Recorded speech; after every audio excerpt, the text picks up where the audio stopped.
کبھی کبھی اس کو جو ہے دیکھتا ہے کہ شیر بھگا رہا ہے، سانپ بھگا رہا ہے۔ اس قسم کے خواب انسانی خیالات ہوتے۔ اور تیسرا خواب کیا ہوتا ہے؟ شیطانی وساوس اور شیطانی تصورات۔ انسان کو خواب کے ذریعے شیطان ڈراتا ہے، انسان اپنا شیطان تصرف کر کے خواب کے ذریعے سے انسان کو پریشان کرتا ہے۔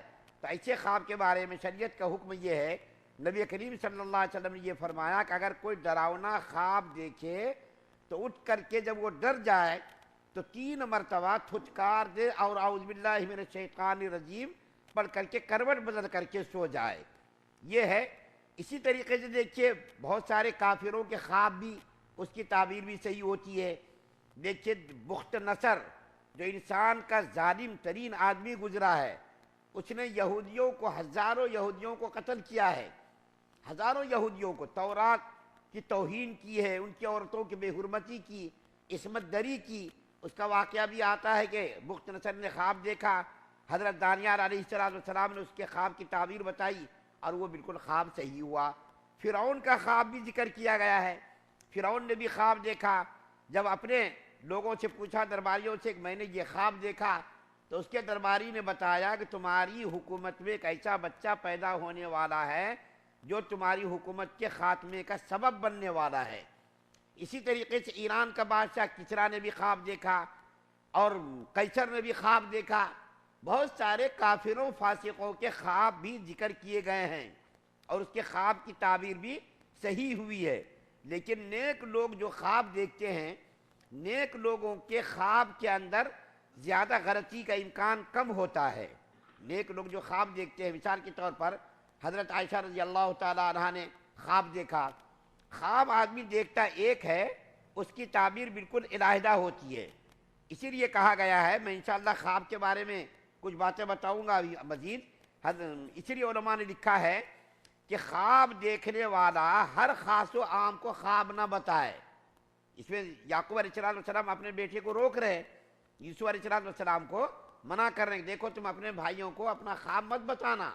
کیوں؟ اس لیے کہ یعقوب علیہ السلام سمجھ گئے کہ یوسف علیہ السلام نے جو خواب دیکھا ہے وہ بڑے اعلیٰ پیمانے کا خواب ہے اور آگے چل کر کے وہ اس خواب کی تعبیر ہونے والی ہے۔ اس لیے علماء نے لکھا ہے اپنے خواب کو ہر خاص و عام کے سامنے بیان نہیں کرنا چاہیے، کیونکہ خواب کی تعبیر معلق رہتی ہے بتانے والے پر۔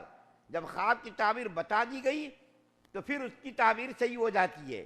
جب خواب کی تعبیر بتانے والے نے بتا دی تو اس کی تعبیر صحیح ہو جاتی ہے۔ مثال کے طور پر ایک واقعہ بیان کرتا ہوں۔ ایک آدمی نے خواب دیکھا کہ ایک ٹانگ اس کی مشرق میں ہے، ایک ٹانگ مغرب میں ہے۔ یہ خواب دیکھا، ایک آدمی کے سامنے اس نے خواب کو بیان کیا تو وہ ذرا نا اہل قسم کا آدمی تھا، قابل اور صلاحیت مند نہیں تھا، تو اس نے جو ہے خواب کی تعبیر یہ بتا دی کہ تمہاری ٹانگ بادشاہ چیرے گا۔ ایک ٹانگ مشرق مغرب میں ہے اور ایک مشرق میں ہے، تو اس کی تعبیر یہ بتائی کہ تمہاری ٹانگیں چیری جائیں گی۔ حقیقت میں اس کی ٹانگ چیر دی گئی۔ دوسرے بزرگ کو معلوم ہوا کہ یہ خواب اس نے دیکھا تھا، اس کی تعبیر یہ بتائی گئی۔ اس نے خواب دیکھا ایک ٹانگ مشرق میں ہے، ایک ٹانگ مغرب میں ہے، دونوں ٹانگوں کے درمیان اتنا فاصلہ ہے، تو اس نے تعبیر بتا دی کیا بادشاہ تمہاری ٹانگوں کو چیرے گا۔ لیکن دوسرے بزرگ نے کیا کہا، ارے وہ خواب تو بہت ہی بہترین خواب تھا، بہت اچھا خواب تھا، لیکن اس نادان نے خواب کی تعبیر غلط بتائی، اس کو تو بہت بڑی حکومت ملنے والی تھی، اس کو بہت بڑی حکومت ملنے والی تھی، لیکن اس نے تعبیر غلط نادانی سے بتا دی، جس کی وجہ سے حقیقت میں اس کی ٹانگ چیری گئی۔ ایک آدمی نے خواب دیکھا، ایک بادشاہ نے خواب دیکھا کہ میرے پورے دانت گر گئے، تو ایک آدمی کو بلا کر کے کہا کہ بھائی میں نے ایسا خواب دیکھا ہے، میرے پورے دانت گر گئے، اس کے بارے میں بتاؤ، اس کی تعبیر کیا ہے؟ تو اس نے تعبیر بتائی کہ دیکھو تمہاری ساری اولاد آل، تمہارے خاندان کے سارے لوگ تمہارے سامنے مر جائیں گے، صرف تم زندہ رہو گے، سب سے بعد میں تم مرو گے۔ یہ خواب کی تعبیر بتائی۔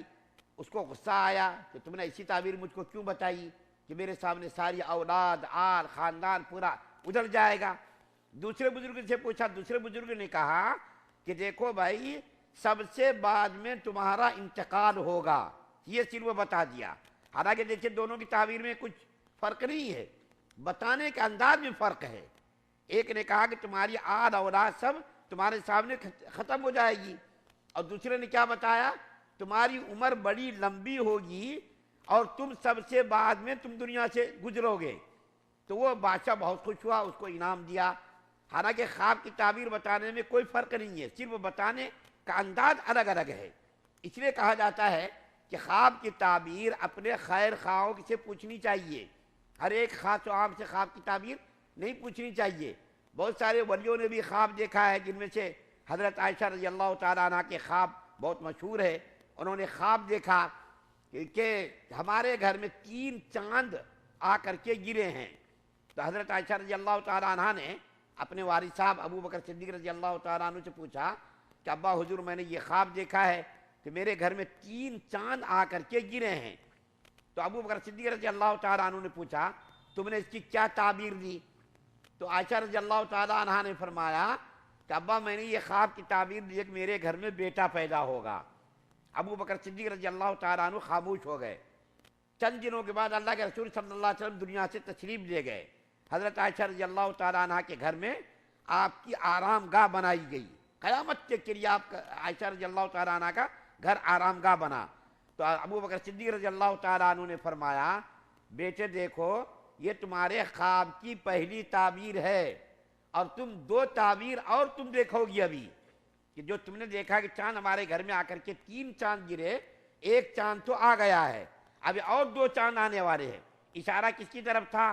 خود ابو بکر صدیق کی بھی قبر وہی بننے والی، اور عمر فاروق رضی اللہ تعالیٰ عنہ کی قبر وہاں بننے والی تھی۔ تینوں کی قبر وہاں بنی اور یہ خواب کی تعبیر ہوئی۔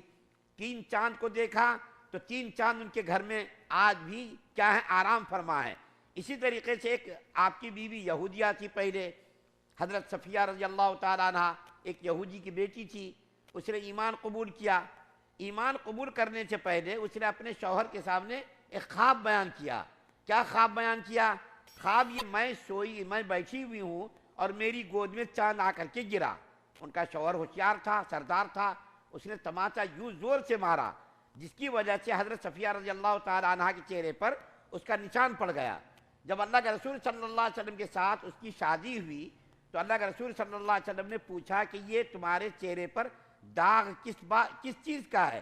تو اس نے کہا کہ یا رسول اللہ، آپ کے نکاح میں آنے سے پہلے میں نے خواب میں دیکھا کہ ایک چاند آ کر کے میری گود میں گرا ہے۔ میں نے اس خواب کا تذکرہ اپنے شوہر سے کیا، شوہر بہت غصے میں آیا اور اس نے مجھ کو تماچا مارا جس کا نشان آج تک میرے چہرے پر ہے۔ تو اللہ کے رسول صلی اللہ علیہ وسلم نے فرمایا وہ چاند میں ہی ہوں، وہ چاند میں ہی ہوں، کہ تمہارے گود میں جو چاند گرا تھا وہ چاند میں ہی ہوں۔ تو اس طریقے کے بہت سارے خواب ذکر کیے گئے ہیں۔ یہاں پر ایک بات بتا کر یہ بات کو ختم کرتا ہوں کہ اپنے خواب کو سب کے سامنے بیان نہیں کرنا چاہیے۔ انشاءاللہ کل اگر ہوا ایک واقعہ بیان کروں گا بڑا ہی دلچسپ، کہ خواب کی جو تعبیر بتائی جاتی ہے وہ خواب کی تعبیر بتانے کے لیے علم چاہیے، علم۔ کل بھی انشاءاللہ کچھ خواب کا تذکرہ کروں گا، ابھی بات مکمل نہیں ہوئی کیونکہ بار بار بات یہ ذہن میں نہیں آتی ہے، ذہن میں آئی ہے تو بہت ساری باتیں ابھی میں نے عرض کی۔ انشاءاللہ کچھ خوابوں کا تذکرہ کل کروں گا، اور یہ بھی بتاؤں گا کہ خواب کی تعبیر جو آدمی بتا دیتا ہے اس کی تعبیر سامنے آ جاتی ہے۔ اس لیے خواب کو ہر خاص و عام کے سامنے ذکر نہیں کرنا چاہیے، بلکہ عالم جو پڑھا لکھا ہو، علم کی گہرائی اس کے پاس ہو، قرآن و حدیث کے فن میں ماہر ہو، ایسے آدمیوں سے خواب کی تعبیر پوچھنی چاہیے۔ اللہ سے دعا ہے اللہ ہم سب کو سننے سے زیادہ عمل کی توفیق عطا فرمائے۔ سبحان اللہ و بحمدہ، سبحانک اللہم و بحمدک۔